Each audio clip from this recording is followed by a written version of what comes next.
Good morning. It's been 4 days since the Bible study posted. Audio Bible John 3 books వరుసగా post చేయడం కోసం అలా pass చేయాల్సి వచ్చింది. ఇప్పటి వరకు మనం 38 చాప్టర్స్ జెనసిస్ లో కంప్లీట్ చేసుకున్నాము. 37th చాప్టర్ ఎండింగ్ లో మనం చూసాము, మిద్యానీయులు ఐగుప్తునకు అతనిని తీసుకొని పోయి, యోసేపును తీసుకొని పోయి ఫరో యొక్క ఉద్యోగస్తుడును రాజ సంరక్షక సేనాధిపతి అయిన పోతీఫరునకు యోసేపును అమ్మి వేసినట్లుగా అక్కడ మనం గమనించాము. అలా యాకోబు మరియు రాహేలు యొక్క కుమారుడు యాకోబు అందరికంటే ఎక్కువగా ప్రేమించిన కుమారుడు యోసేపు దాసునిగా అమ్మివేయబడ్డాడు. కానీ ఈ అధ్యాయంలో మనం గమనించవచ్చు, యెహోవా యోసేపుకు తోడై ఉన్నాడు గనుక అతడు వర్ధిల్లుచు ఉండెను అని. యెహోవా యోసేపునకు తోడై ఉన్నాడు అన్న మాట మనకు మళ్ళీ మళ్ళీ రిపీట్ అవుతుంది. 2nd verse లో ఉంటుంది, 3rd verse లో ఉంది, 21 and 23rd verses లో ఈ మాట మళ్ళీ మళ్ళీ రిపీట్ చేయబడింది. అంతేకాకుండా యెహోవా అతనికి తోడై ఉండెను గనుక దేవుడు పోతీఫరును, అతని ఇంటిని, పొలమును మరియు పోతీఫరుకు కలిగిన సమస్తమును ఆశీర్వదించినట్లుగా మనం 5వ వచనంలో గమనించవచ్చు. ఈ విషయం గమనించిన అంటే యోసేపు కారణంగా తనను దేవుడు బ్లెస్ చేస్తున్నాడు అని గమనించిన పోతీఫరు యోసేపును తన ఇంటి మీదను తనకు కలిగినది అంతటి మీదను అతని విచారణకర్తగాను ఓవర్సీయర్ గాను నియమించినట్లు మనం ఈ అధ్యాయంలో గమనించవచ్చు. యోసేపు యొక్క తండ్రి యాకోబును బట్టి కూడా దేవుడు ఒక వ్యక్తిని ఆశీర్వదించాడు, అతనే లాబాను. ఈ విషయం మనం 30వ అధ్యాయంలో గమనించాము. పోతీఫరు ఆహారం తినడం తప్ప తనకి ఏమి ఉంది తన ఏమి లేదు అనే విషయము విచారించిన వాడే కాదంట. అలా జరుగుతూ ఉన్నప్పుడు పోతీఫరు భార్య యొక్క చూపు యోసేపు మీద పడుతుంది. యోసేపును ఈ అధ్యాయంలో రూపవంతుడిగాను సుందరుడిగాను పేర్కొన్నాడు. Joseph was well built and handsome.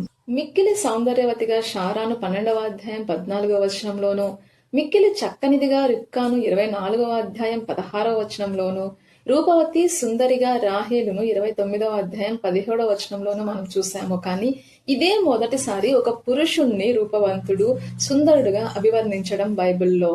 So Potiphar wife, she wants to sleep with Joseph. యోసేపుతో ఆమె శయనించాలి అని కోరుకుంటుంది. బట్ యోసేపు అందుకు నిరాకరిస్తాడు. అందుకు అతను చెప్పే కారణాలు 2. అవి మనము 8 మరియు 9 వచనాల్లో చూడొచ్చు. మొదటిది, దాన్ని దుష్కార్యంగా యోసేపు ఎంచుతున్నాడు. రెండవది, ఆ విధంగా వేరొకని భార్యతో పెట్టుకునే సంబంధాన్ని దేవునికి విరోధంగా చేసే పాపంగా చెప్తున్నాడు యోసేపు ఈ అధ్యాయంలో.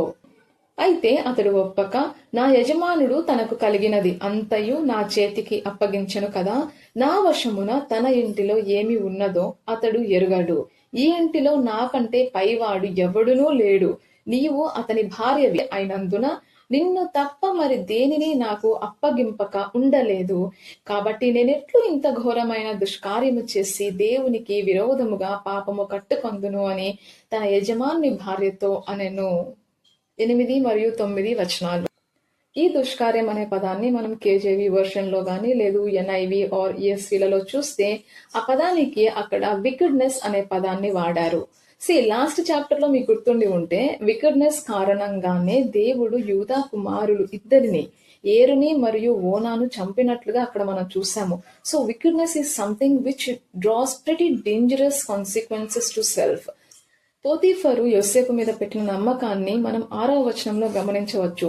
అలాంటి నమ్మకాన్ని వమ్ము చేయడాన్ని దుష్కార్యంగా చెప్తున్నాడు యోసేపు. Loyalty and being confidented to a person are the qualities which one should practise in life. Second reason, దేవునికి విరోధంగా పాపం కట్టుకోవడం. యోసేపు దేవునికి విరోధమైన ఏ కార్యం చేయడానికి ఇష్టపడడం లేదు. ఎంతగా అంటే జైలు పాలవ్వడానికి కూడా ఓకే చెప్తూ ఉన్నాడు. నిర్గమాకాండము 20వ అధ్యాయము 17వ వచనంలో, నీ పొరుగువాని ఇల్లు ఆశింపకూడదు, నీ పొరుగువారి భార్యనైనను, అతని దాసునినైనను, అతని దాసినైనను, అతని ఎద్దునైనను, అతని గాడిదనైనను, నీ పొరుగువానిదగు దేనినైనను. ఇక్కడ స్ట్రెస్ పాయింట్ ఏంటి అంటే దేనినైనాను ఆశింపకూడదు అనేసి ఉంది. మరి ఆ విధంగా ఇంకొకరి భార్యను ఆశించే విధము అనేది దేవునికి విరోధంగా చేసే పాపముగా ఎంచుతున్నాడు యోసేపు, మరియు ఆమెను నిరాకరిస్తున్నాడు. దానికి వచ్చే పరిణామం ఏంటి అంటే అతను జైలుకు వెళ్లాల్సి రావడము. బట్ పోతీఫర్ భార్య నోను యాక్సెప్ట్ చేసేలా లేదు. మళ్ళీ దినదినము మాటలాడుచుండెను, మళ్ళీ అతనితో మాటలాడుచుండెను అని మనం చూస్తాము ఈ అధ్యాయంలో. ఇప్పటి భాషలో అయితే దీన్ని హరాస్మెంట్ అంటారు. Yes, not only men but women too can harassment. That is what's happening here. ఒకరోజు అతడు తన పని మీద ఇంటి లోపలికి వెళ్ళినప్పుడు ఇంటి మనుష్యులలో ఎవరునూ అక్కడ లేరు. అప్పుడు ఆమె అతని వస్త్రములు పట్టుకొని తనతో శయనింపుము అని చెప్పగా అతడు తన వస్త్రమును ఆమె చేతిలో విడిచిపెట్టి తప్పించుకొని బయటకు పారిపోయెను. ఇది గమనించిన పోతీఫర్ భార్య తన ఇంటి మనుషులను పిలిపించి, ఈ హెబ్రీయుడు నన్ను అవమానించడానికి ట్రై చేశాడు, బలవంతం చేయడానికి ట్రై చేశాడు అని అతని మీద నింద వేసినప్పుడు ఆ ఇంటి మనుష్యులు ఆమెను నమ్ముతారు. ఆమె భర్త పోతీఫర్ కూడా ఆమెను నమ్ముతాడు. యోసేపుకు జైలు శిక్ష అనేది వేయిస్తాడు. ఇక్కడ మనుషులు యోసేపుకు అన్యాయం చేయొచ్చు, అబద్ధాలు చెప్పొచ్చు, అన్యాయంగా శిక్ష పడొచ్చు. కానీ దేవుడు యోసేపుకు తోడై ఉన్న కారణంగా చెరసాల అధిపతి కూడా యోసేపు మీద కనికర పడతాడు. చెరసాల అధిపతి కూడా యోసేపు మీద కటాక్షము అనేది కలుగుతుంది. యోసేపు చేతికి ఖైదీలు అందరినీ అప్పగిస్తాడు. అక్కడ జరిగేది అంతా కూడా యోసేపే చేయిస్తాడు. చెరసాల అధిపతి యోసేపునకు అప్పగించిన దేనిని గూర్చి కూడా విచారణ చేయడు. అంతగా నమ్ముతాడు యోసేపును. అండ్ యోసేపు చేయునది అంతా దేవుడు సఫలం చేసినట్లు మనం ఈ అధ్యాయం చివరిలో గమనిస్తాము. దీని నుంచి మనం తెలుసుకోగలిగింది ఏంటి అంటే, God was with Joseph always. దేవుడు ఎప్పుడూ కూడా యోసేపుకు తోడై ఉన్నాడు. అదే మనం ఈ అధ్యాయం నుండి నేర్చుకునే మొదటి విషయము. యోసేపునకు తోడై ఉండిన దేవుడు నీకు నాకు కూడా తోడై ఉంటాడు. యోసేపుకు దేవుడు తోడై ఉండెను. యోసేపుకు దేవుడు తోడై ఉండెను. యోసేపుకు దేవుడు తోడై ఉండెను. యోసేపుకు దేవుడు తోడై ఉండెను అని మనం మళ్ళీ ఈ అధ్యాయంలో గమనిస్తున్నాము. మరి ఇన్నిసార్లు రిపీట్ అయ్యి మళ్ళీ చెప్పబడిన ఈ వచనం ద్వారా, ఈ వాక్యం ద్వారా దేవుడు మనకేం చెప్తున్నాడు అంటే, దేవుడు మనకు తోడై ఉన్నాడు అని. మరి ఎలాంటి వారికి దేవుడు తోడై ఉంటాడు అంటే, తన భయం కలవారికి, తనకు విధేయత చూపించే వారికి, దేవునికి ఇష్టం లేని పనులకు దూరంగా ఉండే వారికి దేవుడు తోడై ఉంటాడు.